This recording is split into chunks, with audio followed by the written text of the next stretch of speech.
નમસ્કાર મિત્રો, જય માતાજી. Computer education Gir Somnath YouTube ચેનલમાં તમારું સ્વાગત છે. અને ઘણા દિવસોથી મારા ફેસબુક પેજ ઉપર મને ખૂબ જ કોમેન્ટ આવે છે કે સર અમારે એક પરફેક્ટ વાયરલ થઈ શકે એવું ફેસબુકનું પેજ બનાવવું છે, પરંતુ બનાવતા આવડતું નથી. તો મિત્રો, આજના આ વિડીયોમાં હું તમને એક નવું ફેસબુક પેજ કેવી રીતે બનાવવું, એના સેટિંગ કેવી રીતે કરવા અને સારી રીતે વાયરલ થઈ શકે એવું પેજ પરફેક્ટ રીતે બનાવતા શીખડાવું છું. તો જો તમે આ ચેનલ ઉપર નવા હોય અને આ વિડીયો તમને પસંદ આવે તો મારી આ ચેનલને સબસ્ક્રાઇબ કરજો, વિડીયોને શેર કરજો અને સારી એવી કોમેન્ટ પણ કરી દેજો. ચાલો, હું અત્યારે આ વિડીયોના માધ્યમથી તમને ફેસબુકનું એક નવું પેજ બનાવી અને એના સેટિંગ કરતા શીખડાવું છું. તો પેજ બનાવવા માટે સૌથી પહેલાં તમારે તમારા ફેસબુક ઉપર જવાનું છે. ફેસબુક ઓપન કરી અને તમારા ફેસબુકની પ્રોફાઇલ તમારે લોગિન કરી લેવાની છે. લોગિન કર્યા પછી હવે આપણે અહીંયા ખૂણામાં જે આપણો લોગો બતાવે છે એમના ઉપર આપણે ક્લિક કરવાની છે. જ્યારે આપણે ત્યાં ક્લિક કરીશું ત્યારે અહીંયા આપણને આપણી પ્રોફાઇલ બતાવશે. એમની નીચે જો આપણે પેજ બનાવેલા હશે તો બતાવશે, નહીતર નહીં બતાવે. નીચે આપણને ઓપ્શન આપેલો છે સી ઓલ પ્રોફાઇલ, એમના ઉપર આપણે ક્લિક કરી દેવાની છે. જ્યાં આપણે ક્લિક કરશું એટલે ક્રિએટ ન્યૂ પ્રોફાઇલ ઓર પેજ આવું એક ઓપ્શન તમને જોવા મળશે. એમના ઉપર તમારે ક્લિક કરી દેવાની છે. જ્યાં તમે ક્લિક કરશો એટલે તમને આ એક પેજ જોવા મળે છે, પર્સનલ પ્રોફાઇલ, અને નીચેનું છે પબ્લિશ પેજ. તો આપણે પેજ બનાવવાનું છે એટલે આપણે પબ્લિશ પેજ ઉપર ટિક કરી અને અહીંયા આપણે નેક્સ્ટ આપી દેવાનું છે.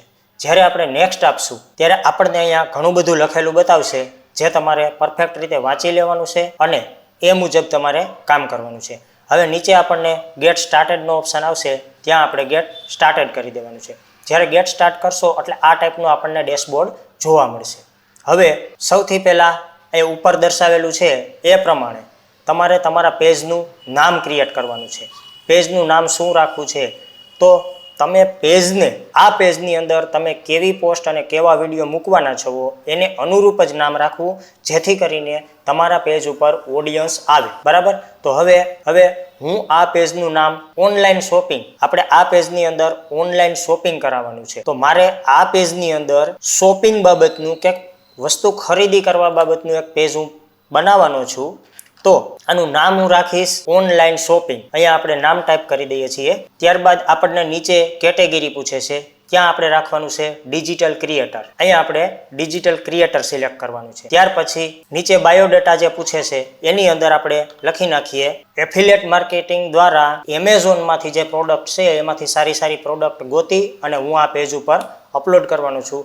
એટલે બાયોડેટાની અંદર મેં એવું લખ્યું છે the best product for Amazon, એટલે કે એમેઝોનની પ્રોડક્ટને હું આ પેજ ઉપર વેચવાનું છું. એટલા માટે બાયોડેટામાં મેં આ લખ્યું છે. હવે તમે પેજ જેવું બનાવવાના હોય એ ટાઈપના પેજ ઉપરથી તમારે લખવાનું રહેશે. હવે અહીંયા આપણે નીચેની સાઈડ ક્રિએટ પેજ કરી દેવાનું છે. જ્યારે ક્રિએટ પેજ કરશો ત્યારે થોડી વાર પૂરતી પ્રોસેસ લેશે, પછી તમને નેક્સ્ટ પેજ ઉપર જવાનો ઓપ્શન આવી જશે. અહીંયા આપણને વેબસાઇટ એડ કરવાનું કીધું છે, ત્યારબાદ ફોન નંબર એડ કરવાનું કીધું છે, ઈમેલ એડ્રેસ, સિટી, ટાઉન. તો આપણે અહીંયા જો તમારી પાસે કોઈ વેબસાઇટ હોય તો તમારે વેબસાઇટ એડ કરવાની છે, અને જો વેબસાઇટ ન હોય તો આ ખાનું ખાલી છોડી દેવાનું છે. ત્યાર પછી ઈમેલ એડ્રેસ તમારે નાખવું હોય તો, ફોન નંબર નાખવા હોય તો. જો આ એકેય વસ્તુ તમારે નથી નાખવી તો અહીંયા આપણે એડ્રેસ નાખવાનું છે, સિટી નાખવાનું છે અને પિનકોડ નાખવાના છે. ત્યાર પછી ઓલવેઝ ઓપન ઉપર આપણે ક્લિક કરી દેવાનું છે અને નેક્સ્ટ આપી દેવાનું છે. ત્યારબાદ અહીંયા આપણને આપણી પ્રોફાઇલનો લોગો અને કવર પેજ બંને આપણને નાખવાનું કીધું છે. તો તમારા પ્રોફાઇલનો લોગો અને કવર તમારે બનાવી લેવાનું છે. મેં ઓલરેડી બનાવેલા છે તો હું એને અહીંયા અપલોડ કરી લઉં છું. સૌથી પહેલાં આપણે લોગો અપલોડ કરશું. એડ પ્રોફાઇલ પિક્ચર, ત્યાં આપણે લોગો એડ કરી દેવાનો છે. અને નીચે આપણને એડ કવર ફોટો છે, ત્યાં આપણે કવર એડ કરી દેવાનું છે. આપણો લોગો અને કવર બંને વસ્તુ અહીંયા લોડ થઈ ગયા છે. હવે આપણે અહીંયા નેક્સ્ટ આપી દેવાનું છે. ત્યાર પછી અહીંયા આપણને વોટ્સઅપ નંબર પૂછે છે. જો વોટ્સઅપ એડ કરવું હોય તમારે તો કરી શકો છો, નહીંતર આપણે અહીંયા સ્કીપ આપી દેવાનું છે અને એ તમે પછી પણ કરી શકો છો. ત્યારબાદ આપણે અહીંયા નેક્સ્ટ આપી દેવાનું છે અને અહીંયા ડન કરી દેવાનું છે. હવે મિત્રો, આ આપણું એક પેજ પરફેક્ટ રીતે કમ્પ્લીટ થઈ ચૂક્યું છે. તમે જોઈ શકો છો ઓનલાઈન શોપિંગ, આપણું બેનર, આપણો લોગો બધું પરફેક્ટ રીતે થઈ ચૂક્યું છે. હવે આપણે આના થોડાક અમથા સેટિંગ કરવાના છે. જે આપણે પેજ ઉપર જવાનું છે, ત્યાંથી આપણે સેટિંગ ઉપર જવાનું છે અને સેટિંગમાં જવાનું છે. અહીંયા આપણે સેટિંગની અંદર જઈશું એટલે આ બાજુની સાઈડ આપણે ઓડિયન્સ એન્ડ વિઝિબિલિટી, આ એક જ વસ્તુને પરફેક્ટ રીતે આપણે સેટ કરવાનું છે. તો સૌથી પહેલાં પેજ ડિટેલ.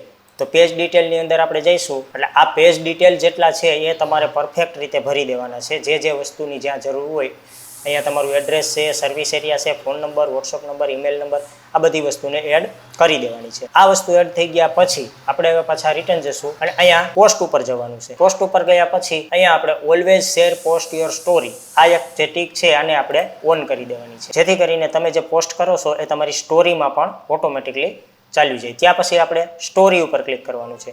સ્ટોરી ઉપર ગયા પછી અહીંયા જે ઓપ્શનો ઉપરના છે પબ્લિશ, આ બધી જ ઓપ્શનોમાં પબ્લિશ હોવું જોઈએ અને ચાલુ હોવું જોઈએ. જો બંધ હોય તો એ ઓપ્શનને આપણે ચાલુ કરી દેવાનું. ત્યારબાદ રીલ્સ ઉપર ચાલ્યું જવાનું. રીલ્સ ઉપર અહીંયા જો હુ કેન સી યોર રીલ્સમાં ઓફ હોય અથવા તો ઓનલી ફ્રેન્ડ હોય તો ત્યાં આપણે પબ્લિશ કરી દેવાનું છે. ત્યાર પછી ફોલોવર એન્ડ કન્ટેન્ટ, આની અંદર ખાસ સૌથી મહત્ત્વનો આ ઓપ્શન છે. આની અંદર ઉપરથી લઈ અને અહીંયા સુધી બધું પબ્લિશ હોવું જોઈએ, પબ્લિશ કરેલું હોવું જોઈએ. જો ત્યાં કાંઈ બીજું ઓપ્શન હોય, ઓનલી મી હોય કે પછી ફ્રેન્ડ હોય કે એવરીવન હોય, અહીંયા આપણે ફરજિયાત પબ્લિશ કરી દેવાનું છે અને આ પહેલું અને બીજું બંને ઓપ્શનોને આપણે ઓન કરી દેવાના છે. ત્યાર પછી આપણે જઈશું પેજ એન્ડ ટેગિંગમાં. પેજ એન્ડ ટેગિંગની અંદર અહીંયા એવરીવન છે ત્યાં બંને જગ્યાએ જો ઓનલી મી હોય તો આપણે અહીંયા એવરીવન કરી અને ડન કરી દેવાનું છે.